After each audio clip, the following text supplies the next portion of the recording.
Bon, et ben voilà.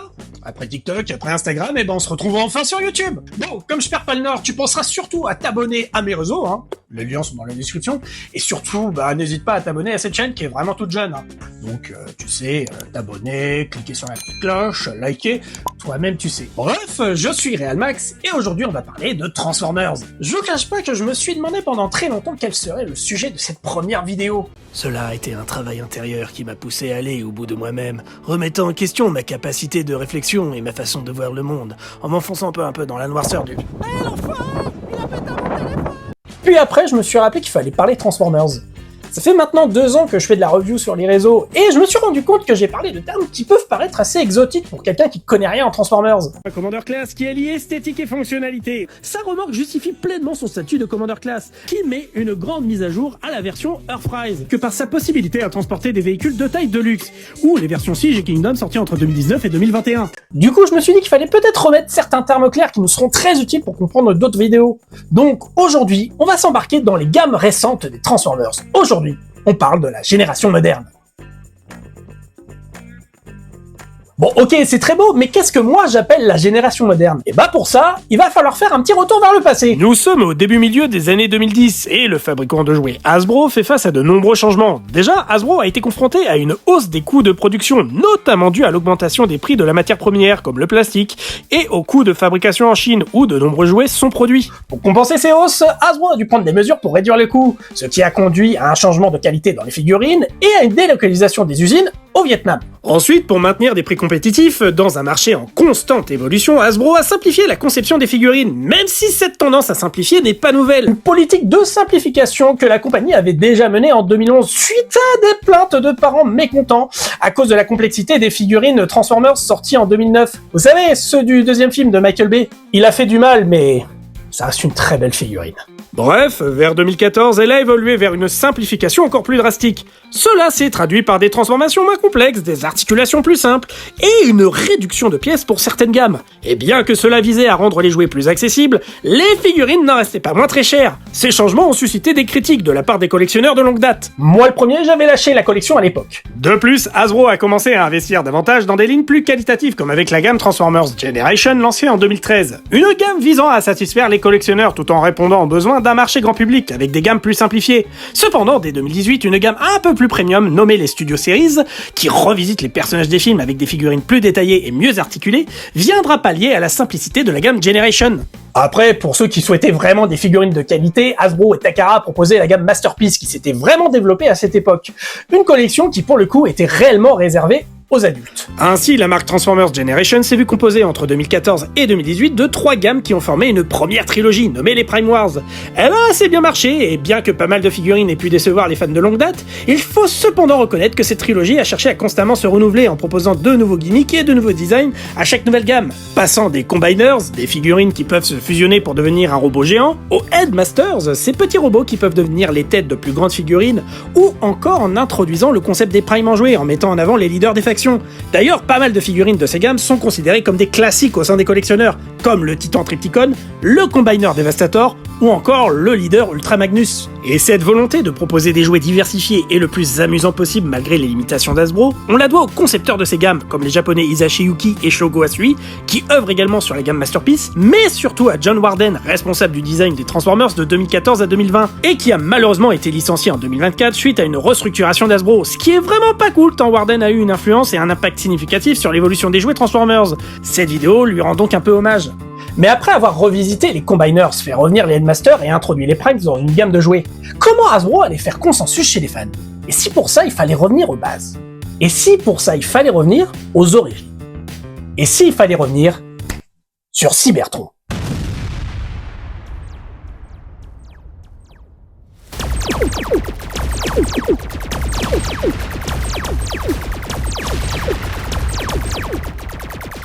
La guerre est déclarée dans les rayons de jouets au printemps 2019. En effet, pour célébrer les 35 ans de Transformers, Hasbro effectue un véritable retour en source en invitant les fans à découvrir en profondeur le fameux conflit qui a ravagé Cybertron, la planète des Transformers, dans une première gamme nommée Siege. Et cette guerre pour Cybertron va également donner son nom à cette nouvelle trilogie qui sortira entre 2019 et début 2022, la War for Cybertron Trilogy. Cette trilogie va être marquée par de nombreux changements par rapport à la précédente. Déjà, les figurines arborent un design directement repris des personnages G1, et bien que la fameuse génération 1 a toujours été une source d'inspiration pour les nouveaux modèles de figurines depuis les années 2000, jamais les Transformers ont eu un look aussi proche de ce que l'on pouvait voir dans le dessin animé. Ici, la nouveauté est de découvrir les personnages G1 avec des modes alternatifs cybertroniens, des modes que le dessin animé d'origine n'aura jamais réellement montré, à part pour quelques exceptions dans les premières minutes du tout premier épisode. Une revisite à double tranchant, allant de modes très inspirés des versions terrestres à... des trucs. De plus, les figurines sont désormais à l'échelle entre elles. Ainsi, fini les collections avec des Optimus de 30 cm qui affrontent des Megatron qui en fait 15. Amorçant ainsi une collection bien plus homogène. Ainsi, c'est un nouveau terrain de créativité qui s'offre aux concepteurs de chez Takara et Hasbro, car en plus du trio Hisashi Yuki, Jogo Asui et John Warden, c'est 3 nouveaux concepteurs qui arrivent dans l'équipe. Mark Maher, Lenny Panzica et Evan Brooks. Et avec leur arrivée, c'est toute la façon de concevoir les figurines qui va changer. La génération moderne est lancée. Car en effet, c'est une véritable évolution qui s'opère dans la conception des designs. Ici, les Transformers deviennent de vraies figurines, au même titre que des Marvel Legends ou des Star Wars Black Series. Ici, les Transformers possèdent des points d'articulation plus complets que ce que l'on avait dans les gammes précédentes. En outre, une tête qui est la plupart du temps sur un ball joint ou un axe qui lui permet de pouvoir se mouvoir dans toutes les directions. Des articulations au bras lui permettant de tourner l'épaule et le biceps à 360 degrés, ainsi que de plier le coude à 90 degrés, voire plus. De même, le bassin est désormais pivotable à 360 degrés, ainsi que les jambes. Le genou peut se plier également à 90 degrés. Et pour une meilleure stabilité, les pieds sont aussi sur un pivot. Ainsi, les figurines Transformers sorties pendant et après Siege sont désormais capables de prendre des pauses et d'être exposées de diverses façons, ce qui change radicalement avec le style des précédentes figurines des anciennes gammes. Et en plus des figurines mieux articulées, c'est aussi le retour des gimmicks propres aux gammes comme on a pu le connaître dans la précédente trilogie, à l'exception que celle-ci ne concerne plus tous les personnages commercialisés. Ici, avec Siege, c'est le gimmick combat qui est introduit, permettant aux armes des figurines d'être modulables entre elles. De plus, elle introduira également des figurines à part entière pouvant être modulables. Ce style est ici appelé Weaponizer et il sera repris dans les gammes suivantes avec des utilisations différentes tout en gardant le concept d'être démontable.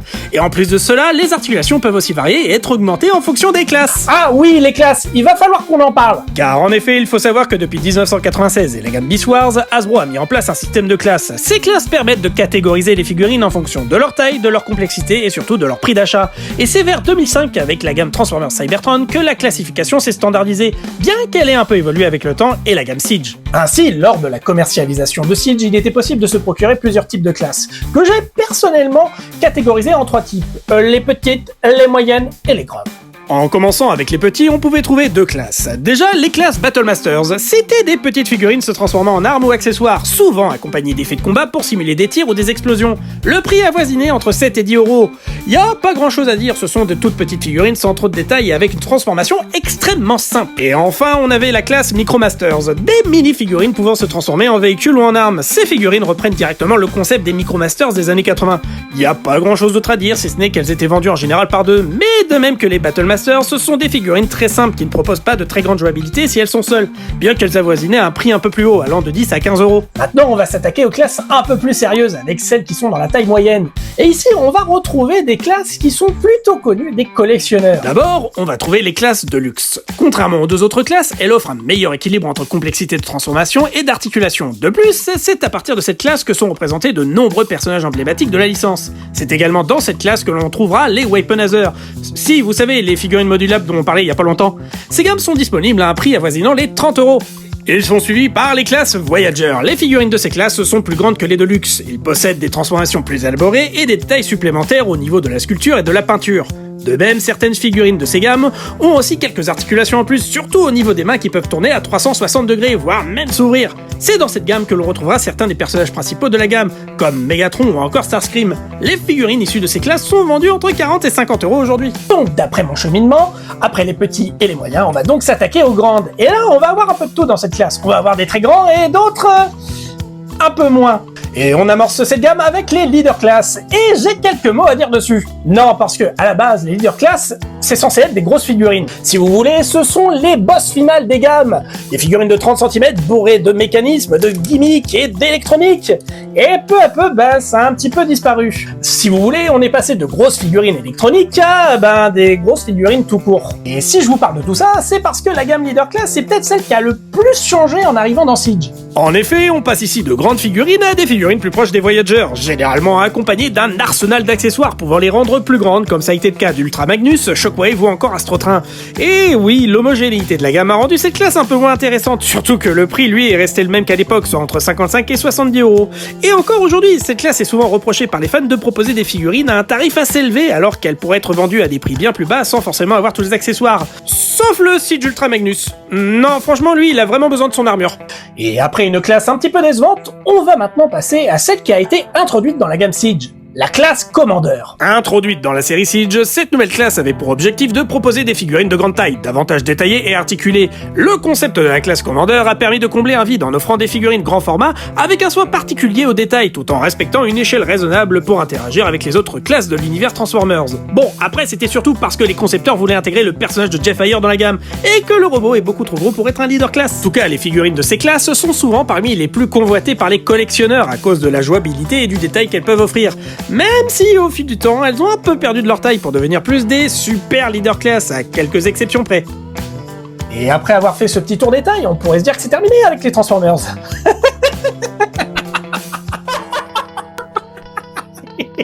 Non, on peut aller beaucoup plus haut avec les Transformers. Et oui, il y a une dernière classe qu'il va falloir que je vous présente, celle des Titans. Ah, la classe Titan. Gamme introduite en 2013, elle est l'un des plus gros pétages de câbles qu'Hasbro ait pu proposer ces dernières années. Ici, on va trouver les plus grandes figurines pouvant être commercialisées par le fabricant. Et comme son nom l'indique, on va surtout trouver les personnages qui sont dans l'univers de Transformers des géants. L'idée est de proposer des figurines massives, souvent très fidèles à leur apparence d'origine et capables de fonctionner comme des éléments de jeu avec les figurines plus petites. Elles sont souvent parmi les figurines les plus réussites des gammes Transformers, leur grande taille permettant un magnifique travail sur le sculpt, ce qui rend ces figurines à la fois agréables à manipuler mais également à exposer. Par contre, le prix, lui, il est aussi grand que la figurine, avoisinant les 200 à 250 €. Comme vous pouvez le comprendre, Siege a amorcé une gamme de jouets très complète en figurines, même si elle n'a pas été à l'abri de certaines critiques. Car outre la réduction de taille de certaines figurines, le prix a souvent été pointé du doigt à l'époque, et à raison, car la gamme Siege accuse une augmentation de prix de 10 à 20% plus élevée. Après, il est vrai que dans un contexte inflationniste comme aujourd'hui, cette critique donne plus l'air d'un pinaillage, et beaucoup se sont depuis habitués.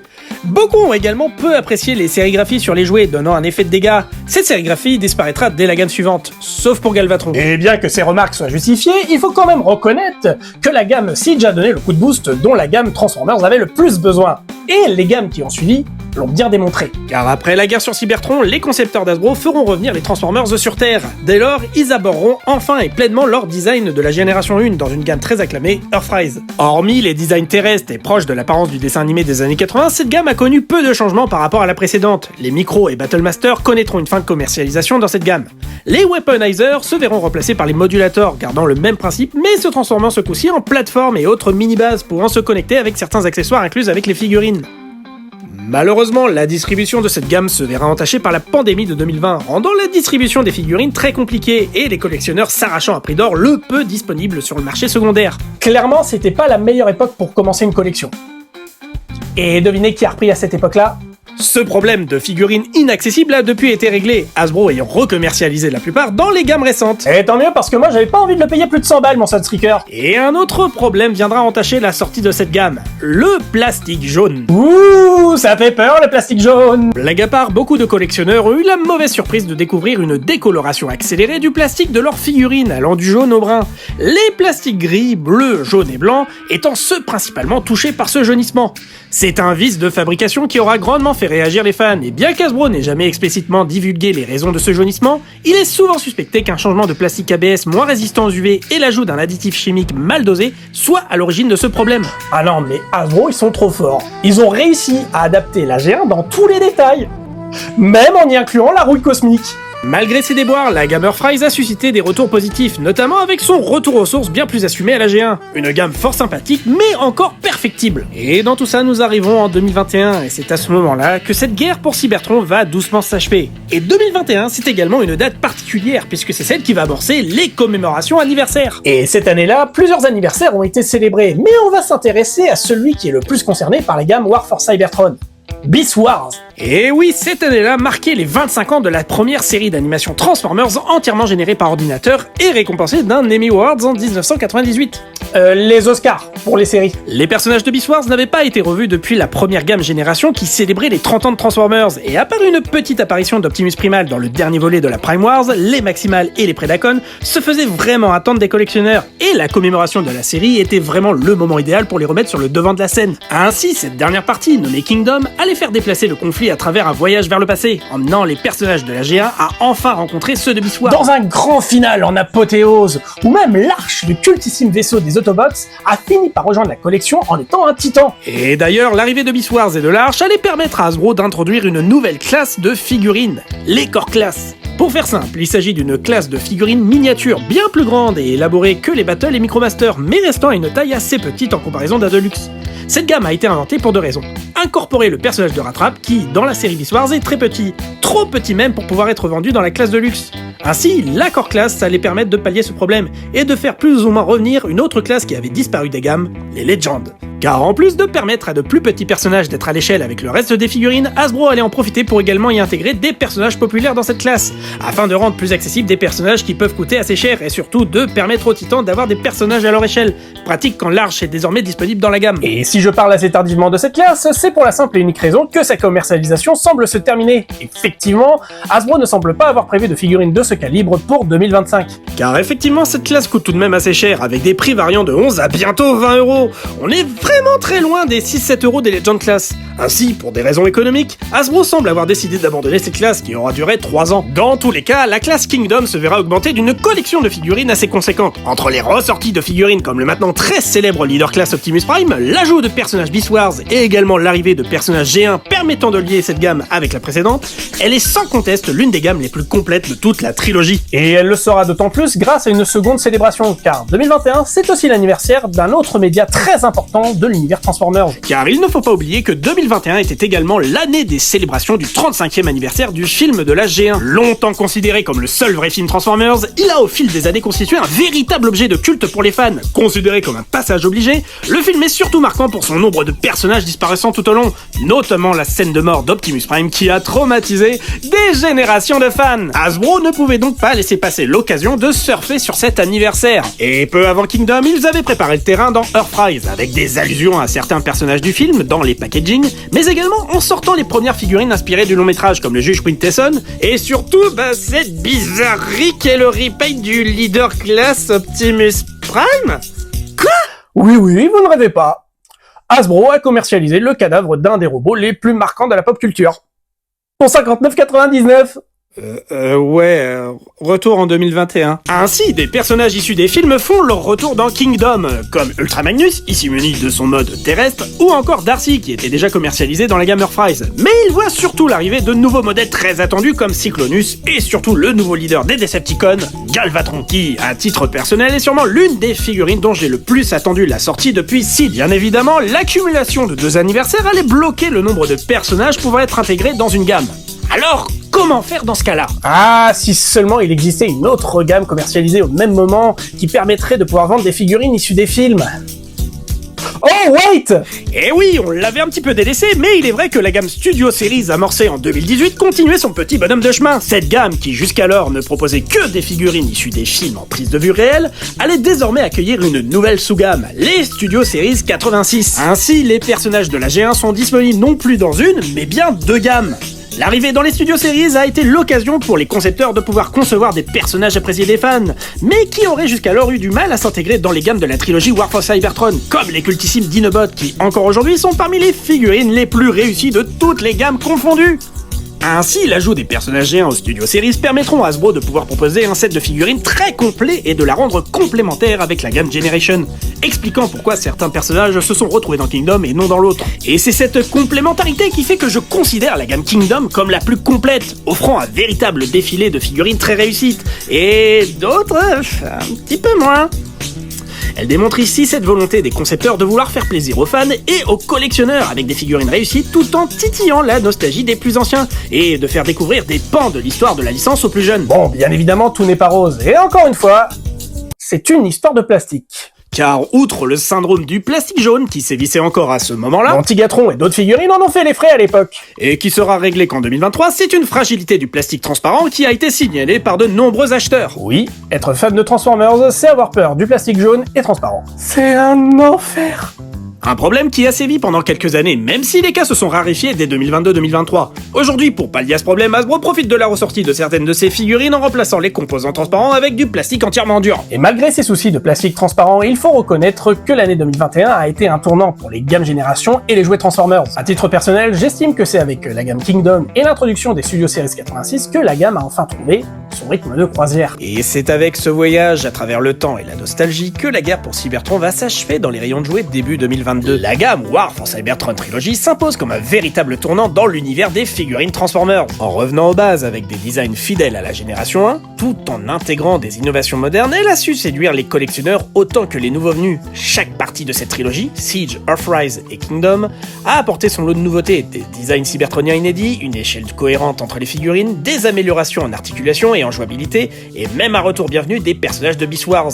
Cependant, tout n'a pas été parfait. Des problèmes de qualité de plastique, notamment le jaunissement et la fragilité du plastique transparent, des hausses de prix et quelques critiques sur la simplification des leader class ont parfois entaché l'expérience. Malgré ces défauts, la gamme a marqué un équilibre réussi entre nostalgie et modernité, combinant hommage aux racines de la licence et exploration de nouveaux concepts. De plus, en intégrant des sous-gammes comme les Studio Series 86 et en célébrant les grands moments de la franchise, War for Cybertron Trilogy a réussi à unifier les attentes des fans tout en ouvrant la voie à une nouvelle ère pour les jouets Transformers.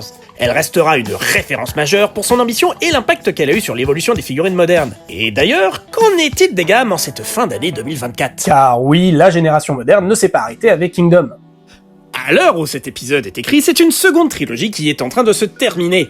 Après avoir exploré la guerre pour Cybertron, Hasbro a continué sur sa lancée entreprise par Kingdom. Et pour cause, un anniversaire bien plus important que les 25 ans de Beast Wars et les 35 ans du film de 86 allait pointer le bout de son nez. Les 40 ans de la franchise. Et pour Hasbro, il n'y a qu'un seul mot d'ordre. Tout le monde est là! Un anniversaire comme celui-ci devait être fêté en grande pompe. Et quoi de mieux pour célébrer les 40 ans des jouets, séries, films et jeux qu'en sortant une gamme qui rendrait hommage à tout ce beau monde. C'est comme cela que la guerre pour Cybertron allait laisser place à la trilogie Legacy, une gamme qui, comme son nom l'indique, allait se focaliser sur l'héritage de la licence Transformers. Mais comment intégrer des personnages de toute époque au design si différent de la G1 ? Le multivers. En effet, début des années 2020, le multivers était la grande mode dans les fictions de la culture pop, et Transformers n'en est pas échappé à la règle. Faut dire, le multivers c'est pratique, hein. T'as juste à dire que les gars ils ont franchi un portail magique pour se mettre dessus. Ainsi, la trilogie Legacy, composée d'un premier opus du même nom suivi d'Evolution et de United, allait permettre à Hasbro de revisiter des personnages issus des gammes de jouets sortis durant les 40 dernières années, allant de séries très appréciées des fans comme Armada, Cybertron, Animated ou bien encore Prime. Elle permettra également de mettre sur le devant de la scène des personnages un peu plus obscurs du grand public. Ainsi, les personnages issus des séries exclusives au Japon comme Beast Wars 2 ou encore des comics IDW obtiendront des figurines fidèles à leur design comme le très sympathique Leo Convoy, ou auront pour la première fois une figurine produite par Hasbro comme Tarn, personnage très apprécié des lecteurs de comics. Mais la gamme Legacy permettra aussi à des factions un peu plus oubliées de la G1 d'avoir de nouvelles figurines modernes, comme le groupe des Pretenders. De même, les personnages issus de la G1 et de Beast Wars ne seront pas oubliés, comme pour la précédente trilogie, elles feront le lien avec la gamme d'avant. Ainsi, Legacy verra l'arrivée du groupe des Insecticons, mais également de nouveaux Maximal et Predacon, venant compléter les équipes vendues dans Kingdom. Et également, Legacy verra revenir les Combiners, et c'est la troupe des Stunticons avec le robot géant Menacor qui ouvrira le bal dans un nouveau modèle se voulant différent de ce qui avait été proposé lors de la Prime Wars trilogie. Et en même temps, il en avait vraiment besoin, hein, parce que il avait sacrément morflé en 2016 le Menacor. Bref, Legacy est un véritable défilé de figurines, arrivant à être plus complète que la précédente trilogie. L'équipe de conception d'Hasbro, ayant trouvé son équilibre ici, on sent une volonté de vouloir toujours proposer des figurines plus qualitatives, que ce soit dans les designs, les sculptes ou encore l'ingénierie de transformation, donnant même un coup de vieux aux figurines sorties dans Siege et Earthrise. Et pour cela, il ne faut pas trop s'en faire, car les Studio Series sont là pour ça. Car oui, la gamme a aussi profité des évolutions de conception et de complémentarité avec la gamme principale pour proposer des versions mises à jour de personnages ayant eu une figurine dans la trilogie War for Cybertron. Ainsi, Ultra Magnus, ou encore plus récemment Bumblebee et Optimus Prime, ont eu une nouvelle figurine issue de leur design G1 encore plus fidèle qu'avant, et avec une meilleure transformation. Avec la trilogie Legacy, Hasbro a continué d'explorer la richesse de la franchise en élargissant son champ à des générations et séries parfois oubliées. Legacy a brillé par sa diversité et sa volonté d'intégrer des personnages issus de nombreux univers Transformers, permettant ainsi une véritable célébration de la licence. Ensemble, les trilogies War for Cybertron et Legacy forment un socle solide pour l'avenir de la gamme Generation. Démontrant une capacité à évoluer tout en restant fidèles à l'héritage de Transformers, elles incarnent la nostalgie et la modernité, satisfaisant aussi bien les collectionneurs que les nouveaux venus, et ouvrant la voie à une nouvelle ère d'excellence sur les jouets Transformers, et je dirais même plus, une ère de Prime. Et voilà, cette vidéo va donc toucher à sa fin. J'espère que cette incursion à travers les gammes génération moderne vous aura plu. Alors, je sais que je n'ai pas parlé d'autres sous-gammes, comme par exemple les Buzzworthy Bumblebee ou encore les Generation Select, et pour cause, parce qu'on a déjà parlé aujourd'hui de pas mal de gammes. Bon, et surtout, je me les réserve éventuellement pour d'autres vidéos. Alors, de même, je n'ai pas parlé des séries Transformers produites par Netflix et qui adaptent la gamme War for Cybertron pour la simple et unique raison que, c'était nul. Dans tous les cas, si la vidéo vous a plu, n'hésitez pas à la partager et surtout à la liker. De même, je serais très curieux d'avoir vos avis concernant les gammes qui ont été évoquées ici, donc n'hésitez pas à commenter en utilisant l'onglet qui se trouve en bas. Évidemment, n'oubliez pas de vous abonner et d'activer la cloche car d'autres vidéos sont déjà en cours de production. D'ici là, je suis impatient de vous retrouver, mais n'oubliez pas, les robots changent, mais la passion reste. Allez, salut!